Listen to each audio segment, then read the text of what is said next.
আসসালামু আলাইকুম। আজকে আমরা দেখব সপ্তম শ্রেণীর চতুর্থ সপ্তাহের অ্যাসাইনমেন্ট, বিষয় বাংলাদেশ ও বিশ্ব পরিচয়।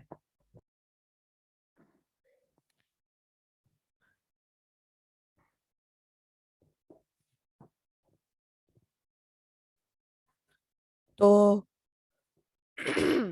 প্রথমে আমরা অ্যাসাইনমেন্টের নির্দেশনাগুলো পড়ে নিই। নিচের ধাপ অনুসরণ করে অ্যাসাইনমেন্ট সম্পূর্ণ করতে হবে। আমাদের প্রচলিত রীতি ও রেওয়াজ দেখে আমাদের সংস্কৃতি চিহ্নিত করতে হবে। ধর্ম, ভাষা, সম্প্রদায় বিচারে আমাদের সংস্কৃতির বৈচিত্র্য ব্যাখ্যা করতে হবে। গ্রাম ও শহরের মধ্যে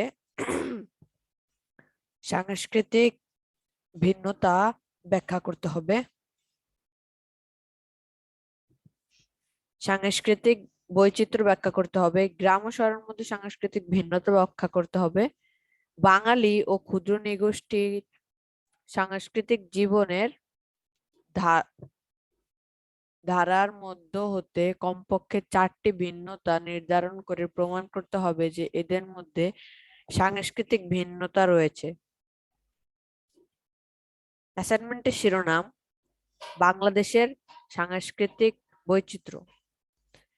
নির্ধারিত কাজের উত্তর সংস্কৃতি হলো মানব সৃষ্ট এমন সব কৌশল বা উপায় যার মাধ্যমে সে তার উদ্দেশ্য চরিতার্থ করে। সংস্কৃতি বলতে সেই সকল পন্থাকে বোঝায় যার মধ্যে দিয়ে মানব জাতি তাদের প্রকৃত বর্বরতাকে কাটিয়ে ওঠে এবং পূর্ণরূপে মানুষে পরিণত হয়। ক, বস্তুগত ও অবস্থাগত সংস্কৃতি চিহ্নিত করো। সংস্কৃতি বস্তুগত সংস্কৃতি বলতে মানব সৃষ্ট বস্তুগত উপাদান বা আবিষ্কারকে বোঝানো হয়। মানুষ নিজের প্রয়োজনে যেসব বস্তুগত উপাদান সৃষ্টি করেছে তাই এর আওতাভুক্ত। কয়েকটি বস্তুগত সংস্কৃতি কলকারখানা, হাতিয়ার, পোশাক পরিচ্ছদ, আসবাবপত্র, যন্ত্রপাতি, পুস্তক, যানবাহন নিচের লাইনে হবে।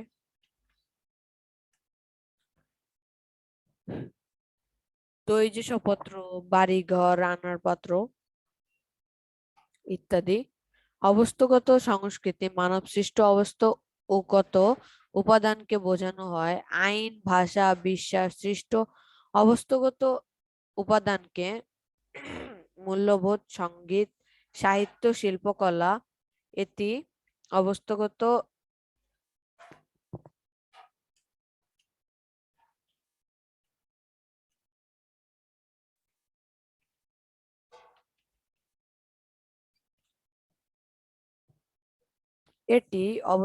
সাংস্কৃতিক পরিচয় বহন করে। বস্তুগত সংস্কৃতি অবস্থাগত সংস্কৃতি বলতে বোঝানো বাহিক এবং তা দ্রুত গতিতে এগিয়ে চলে, অন্যদিকে মন্তর গতিতে পরিবর্তিত হয়। অবস্থাগত সংস্কৃতি অভ্যন্তরীণ ও তা কয়েকটি অবস্থাগত সংস্কৃতি।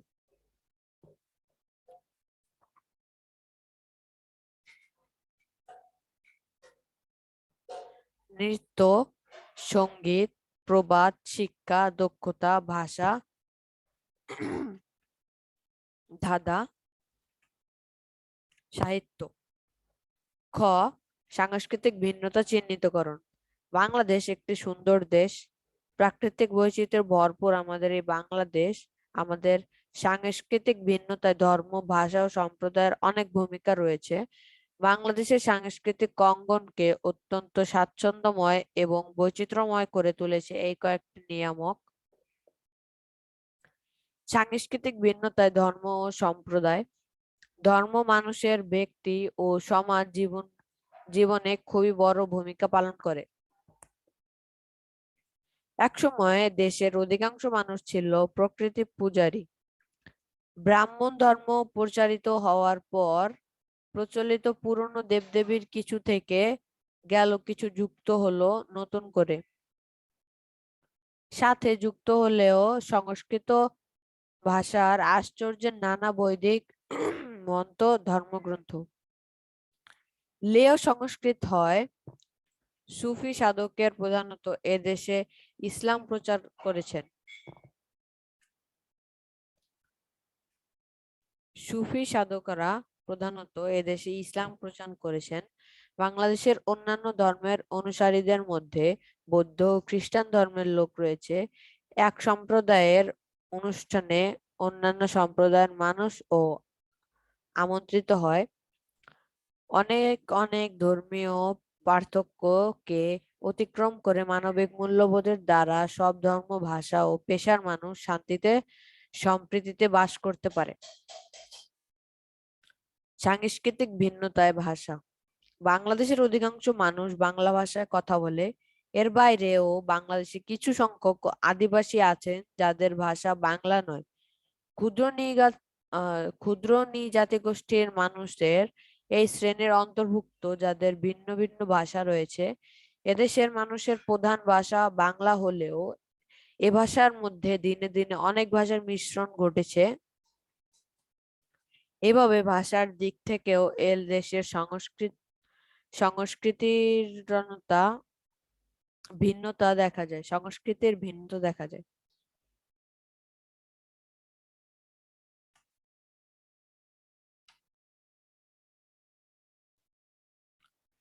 গ, গ্রাম ও শহরের সাংস্কৃতিক উপাদান। বাংলাদেশের গ্রাম ও শহরের সাংস্কৃতিক কিছু ভিন্নতা রয়েছে। নিম্নে 4টি সাংস্কৃতিক ভিন্নতা ব্যাখ্যা করা হলো। পেশাগত ভিন্নতা। গ্রামের মানুষ কামার, কুমোর, জেলে, চাষি, মাঝি, দর্জি, কবিরাজ, ছুতার, মুচি ইত্যাদি পেশায় নিয়োজিত থাকে।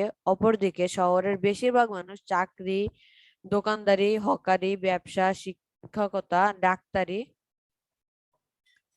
পোশাকে ভিন্নতা। গ্রামের মানুষ সাধারণত লুঙ্গি, গেঞ্জি, পাঞ্জাবি, ধুতি, পাজামা, শাড়ি ইত্যাদি পরে থাকেন, কিন্তু শহরের মানুষ pant, shirt, T shirt, coat, sari, salwar kameez, skirt ইত্যাদি পরিধান করেন।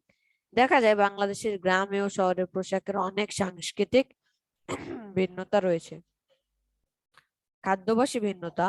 বাংলাদেশের গ্রামের মানুষ সাধারণত ভাত, ডাল, মাছ, মাংস, দুধ, নানা রকমের শাকসবজি, পিঠাপুলি ইত্যাদি খেতে পছন্দ করেন, কিন্তু অপরদিকে শহরের মানুষজন ভাত, মাছ খেলেও biryani, fried rice, sandwich, burger, pizza ইত্যাদি আধুনিক ও বিদেশি খাবার খেতে বেশি পছন্দ করেন। সাংস্কৃতিক অনুষ্ঠানে ভিন্নতা। বাংলাদেশের গ্রামের মানুষ সাধারণত নৌকাবাইজ, লাঠি খেলা, বিভিন্ন গ্রামীণ খেলা ও অনুষ্ঠান ইত্যাদি আয়োজন করে, কিন্তু অপরদিকে শহরের মানুষজন কনসার্ট, সিনেমা, পার্টি ইত্যাদি আয়োজন ও উপভোগ করতে বেশি পছন্দ করে। পোশাকে ভিন্নতা। বাঙালিরা সাধারণত লুঙ্গি, গেঞ্জি, পাঞ্জাবি, ধুতি, পাজামা, pant, shirt, T shirt, coat, sari, salwar kameez, skirt ইত্যাদি পরেন, কিন্তু ক্ষুদ্র নৃগোষ্ঠীর মানুষেরা পিনন, হাদি, ঘাগরা, ফতুয়া ইত্যাদি পরিধান করেন। খাদ্যভাসে ভিন্নতা। বাঙালিরা সাধারণত ভাত, ডাল, মাছ, মাংস, দুধ, নানা রকমের শাকসবজি, পিঠাপুলি ইত্যাদি খেতে পছন্দ করেন। অপরদিকে ক্ষুদ্র নৃগোষ্ঠীর মানুষেরা সিঞ্জেদা, শুটকি মাছ, বাঁশের কোরাল ইত্যাদি সহ তাদের নিজস্ব খাবার খেতে বেশি পছন্দ করেন। সাংস্কৃতিক অনুষ্ঠানে ও উৎসবের ভিন্নতা।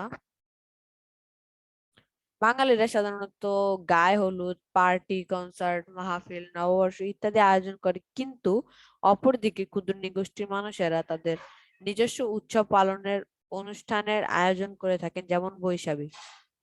বাংলাদেশের সাংস্কৃতিক ভিন্নতা বাংলাদেশের সংস্কৃতিরই অংশ, তবে অন্য দেশের সাংস্কৃতিক আগ্রাসনের কারণে আমাদের বাংলাদেশের সংস্কৃতি ব্যাপকভাবে আক্রান্ত হচ্ছে। যা হোক, ভিন্নদেশী সংস্কৃতির আক্রমণ থেকে রক্ষা পেতে আমাদের উচিত আমাদের সংস্কৃতির চর্চা এবং আমাদের সংস্কৃতির উপাদানগুলো সমৃদ্ধ করে অনেক বেশি দৃঢ় প্রত্যয়ী হওয়া। আজকের ভিডিওতে এই পর্যন্ত। আপনাদের যদি ভিডিওটি ভালো লাগে তাহলে লাইক বাটনটিতে ক্লিক দিয়ে দিবেন আর চ্যানেলটিকে সাবস্ক্রাইব করে দেবেন এরকম ভিডিও আরো দেখার জন্য। যদি কোনো সমস্যা থাকে তাহলে অবশ্যই কমেন্ট বক্সে জানাবেন। আসসালামু আলাইকুম, থ্যাংকস ফর ওয়াচিং।